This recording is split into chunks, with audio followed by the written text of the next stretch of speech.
Alright, Diablo players, so let's get into it. Season 14, what's the good, what's the bad, with the final updates that we had actually got with a post. Now, I'm going to be honest though, there are some things that are up in the air, and I'll kind of explain those in a second. There are some really great updates, and there's one that is like critically bad potentially. But let's go ahead and start off with all of the good and the bad with the brand new season, with everything being able to be a mythic, as well as the brand new uniques that are going to become mythics.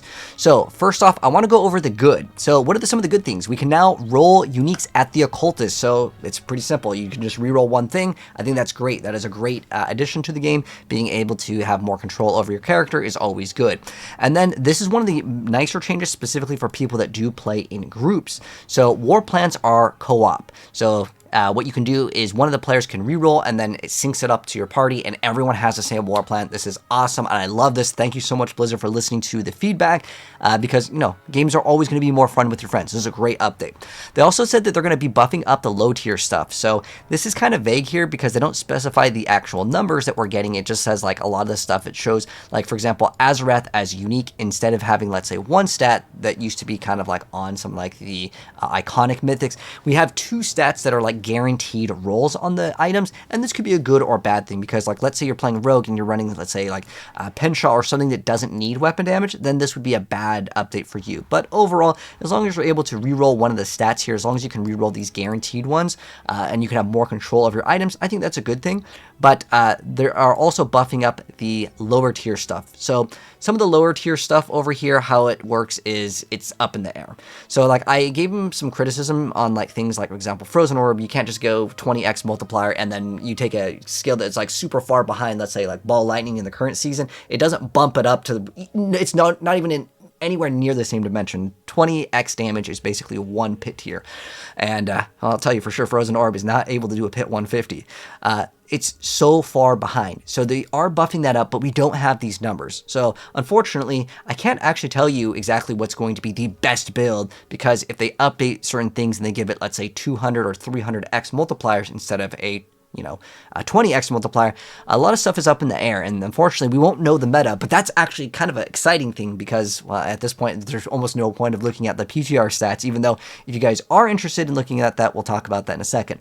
But for the most part, they are buffing up some of the stuff that I think definitely needs to be looked at, like Paladin, a lot of those aspects, and Paladin in general needs to kill stuff in order to ramp up a lot of their damage. But in general, I want to say that hopefully these numbers are going to be way higher. Again, Frozen Orb or the Fire Orb that no one played, hopefully these will be good enough to actually see some play at, like, pit 100 plus consistently. Another really great update that is mentioned in one of the most recent updates for the patch notes is that Bartuk plus other materials from certain bosses will be dropping, so you can craft these in the cube, and that's great. It's easier to farm for that specific unique that you need, that you can maybe craft on. We'll talk about that in a second. There's like some bad stuff, but this is a really great change though. Overall awesome. Echoing Hatred, that's the new mechanic where you're able to do that new form of content where you fight like those waves of enemies, then eventually you get overwhelmed.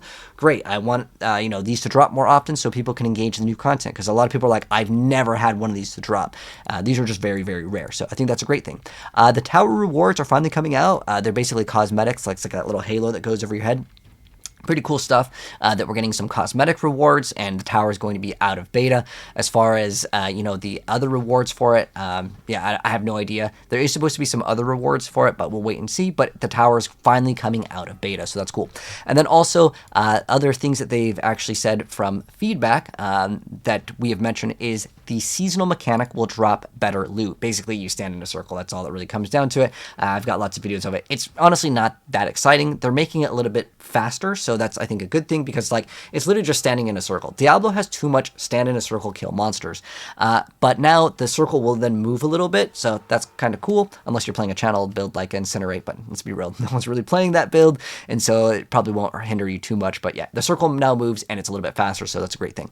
They made it easier for leveling. The seasonal mechanic was a little bit too hard and rough, and they're also making it much easier on leveling. The reason why is those things where you have to stand in the circle, the monsters were just way overjuiced, and you would actually actually rip pretty fast. If you guys haven't seen my leveling for the next season, check that out. You can see kind of how the new seasonal mechanic is with leveling, and I will be honest, it is a little bit rough, but hopefully this update will make things much easier. And then now all res can be crafted on. This is a huge, awesome change because it's one of the best things to craft on for defensive purposes, and so now you can craft on it. Another thing that you can craft on that's really good is all skills on an amulet. This is awesome because, well, all skills is much better than, like, you know, marksman, cutthroat, cold. Like, it's just better to have all the skills. It's a great thing. They're also increasing the obol cap. It's like 25,000 now, so that's awesome because, yeah, holding more of obols is way better, or something like that. I just know the number's like way higher. It might be 250k, or it's just way higher. They made the gems a lot easier to farm. I've always mentioned that, like, it's way too hard to get the final tier of gem if you guys have played the game, unless you're farming series for, like, you know, 10 hours a day. It's really not that fun. So making gems more accessible, I think, is a great thing. They're also making XP in general easier. They said Infernal Hordes is getting a massive buff to XP, so I think that this is great. So if you want to do any other forms of content, hopefully it'll be better than just spamming Hell Tides with, like, the mine cages back to back. But again, I just see that as a good thing. And then this is where I get into, like, the mid. So, like, this is like a so-so update. So let's go over that. So now a lot of the items, and again, like, this is in the patch notes, so that you have, like, what's called guaranteed affixes. So let's say, like, Crown Illusion, you now have primary core stat and resource cost reduction. So it's guaranteed to always roll with these, so you have a little bit more consistency.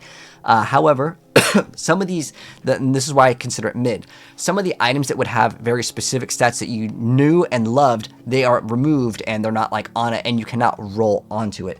So for example, like, the Air Perdition rolls with crit on it. It used to. Now it just doesn't have it, and you cannot roll into it. So it's like a good and bad thing. So I mean, I wish they kept, like, the stats that made the item, like, iconic and good, because air is really only used for crit. I mean, like, you get the damage multiplier, it's great, but, like, that crit is so important and critical to reach 100% crit on a lot of players' builds. So again, if you're looking for a very specific one that is, like, very unique, it will no longer appear, and you can't roll onto it. Now, the other thing is that the Mythic craft. Okay, so how it works, and let me actually bring this up. So when you actually are crafting on the Mythic over here, when you upgrade to Mythic, so how it works is you put in, let's say, an amulet, it will give you another amulet.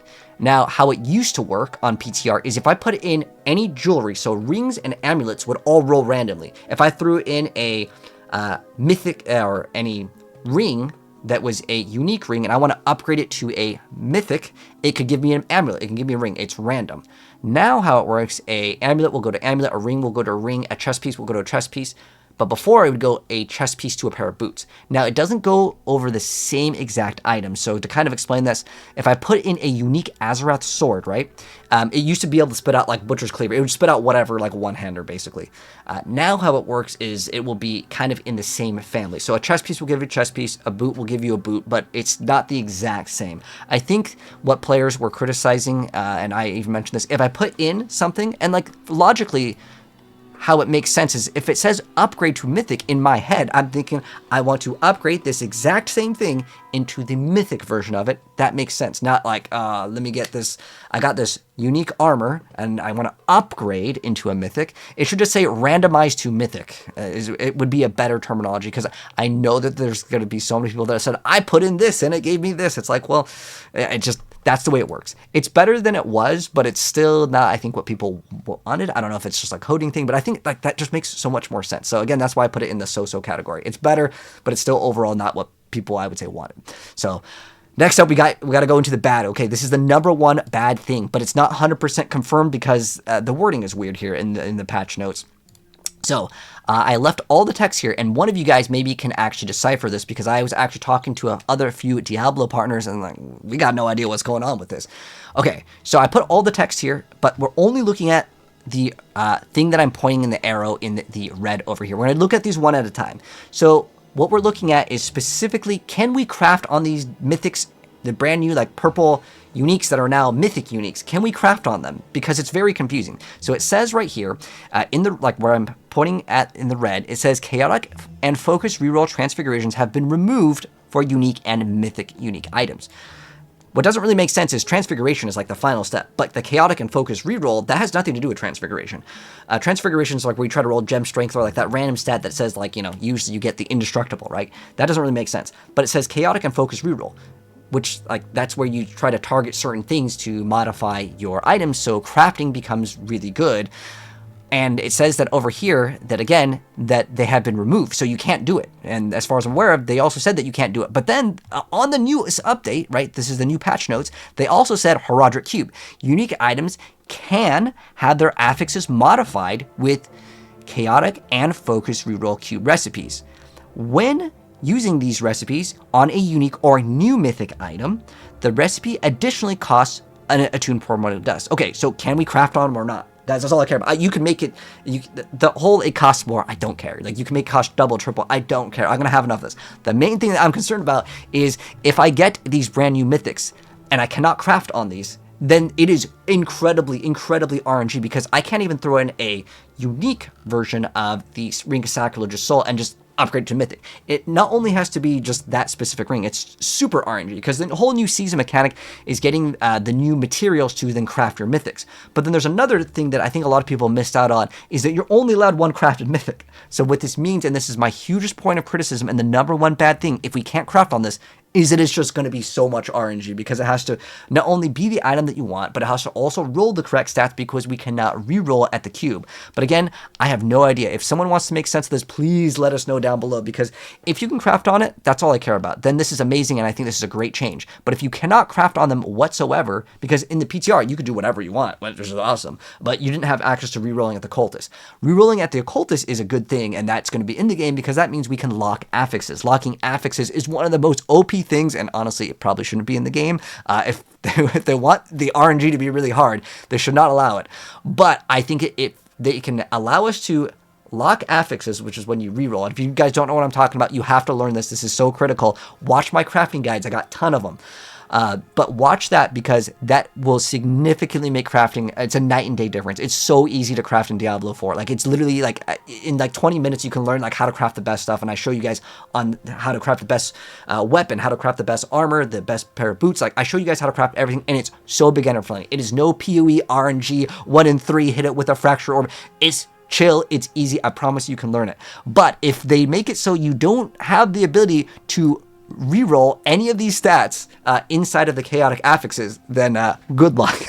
Unless these rain down from the sky, and these are supposed to be mythics, and I'm assuming they're supposed to be slightly rare. And I like that we can craft into it, but again, the new update with the crafting is better, but it's not like, again, I can't just throw in my Azarath and be like, okay, I want a mythic Azarath. Again, it spits out something random, and then all of that has to be RNG. Now, it isn't as RNG, because like they do have like technically like these like guaranteed affixes is what they're called, but this is the number one bad thing, or it's a good thing, because again, if now I can lock affixes and reroll, oh my gosh, you make crafting so simple, and it's super accessible for players. But again, this is what I'm considering the bad area. Next up, yeah, again, if it's going to be just really bad RNG. You guys remember how we would complain about the temper? How like, oh my gosh, I don't want to break my items. It's basically that all over again, but way worse, because again, not only tempering is basically like, like 1 in 4, but these on certain items, you have to get like the very specific thing to be greater affixed, right? In order for certain builds to function, you need certain breakpoints, and especially with crit, it's a really rough thing. So another thing I want to mention, and these are all, again, what I consider bad, or things that they didn't address, or things that players really wanted, and since these are like my final like thoughts on like the new season, and like, is it really worth playing? It comes down to, it's up to you. But the one thing that I want to mention that a lot of people were complaining about, it's specifically Air Perdition and Starless Skies not having crit, because that's basically, those two items give your character half your crit in the game, and those are not getting replaced, as in you cannot run anything that's going to give you that 40% crit that you get with those two items. There's nothing that's going to give you that as a return. But now that we have hopefully more control, because again, this is like where, again, if you don't have the ability to craft, it's really, really, really bad. But basically, crit is heavily nerfed in the game in terms of critical strike chance, because, again, you don't have that high amount of crit that you would normally get with those two items. But it's overall just a bunch of nerfs. Like, you know how a lot of people, including myself, were like, it's basically this whole season's only nerfs. It's true. However, certain other builds that weren't meta will be buffed up slightly, but because you nerf Air Perdition and Starless Skies, every build is essentially going to be down a little bit. There was no legitimate build that could do Pit 150 in the PTR, and as far as I'm aware of, unless they go to Frozen Orb and they are like, okay, we're buffing all of like the really bad stuff, right? Again, some of the Paladin stuff as well as like Frozen Orb. If these numbers don't match up, because Charge, the patch notes said the same number. I think there is some other number that we just don't have access to. But again, if we have access to it, and the thing updates. I'll update you guys in another future video, but these are supposed to be like the final patch notes before, of course, the season goes live on the 30th, because that's when it comes out. You can see over here, June 30th, by the way, is the time you want to lock in and don't go to work, because we're going to be playing Diablo. But the thing that I want to mention is specifically that we are still going to be weaker than Season 13. There was 0 legit builds that can do Pit 150 on PTR, and again, it's maybe up in the air. But another thing I want to mention, the mega nerfs to specifically Limitless Rage and Overwhelming Currents, this is an area where they did not pull back on the nerfs. These are still going to be basically really rough. So if you were like, you're a fan of like the lightning builds, you're going to be playing Fire Sorc this season, brother. Unless, again, where there's like maybe a big buff to, let's say, Frozen Orb, that could change things. And then also, if you're wondering what's the best build of Season 14, I could not tell you, because there's unknown patch notes, even though this is supposed to be like, hey guys, the season's coming out very soon. And I think that that's kind of exciting, and I'm actually more interested in actually playing the season now, strangely enough, because we don't have the info. So there's going to be a little bit of area, I think, of discovery with some of the stuff that they said they're going to be buffing up. They didn't specify which things, but they said the things that were weaker. So again, Frozen Orb, please. Another thing is, if you do want to see what was the best like pit pushing builds, honestly, Barb and Druid were looking to be one of the best. The highest pit clear that we had on record was 140 on the Barbarian. But again, if you want to watch what was the best build on every single class, check out that video. It's already up, and I kind of explain certain things. Also, another thing with Barbarian, though, they are getting another nerf with their set piece that would give you 30% damage reduction on like the attack speed one, the one that everyone plays, for like the Immortal Barbarian. That is actually taking a nerf. So the nerf is that you take 20% more damage because they give you 10% damage reduction opposed to 30%. So that build will be a little bit more squishy, but maybe we just stop running Immortal Barb.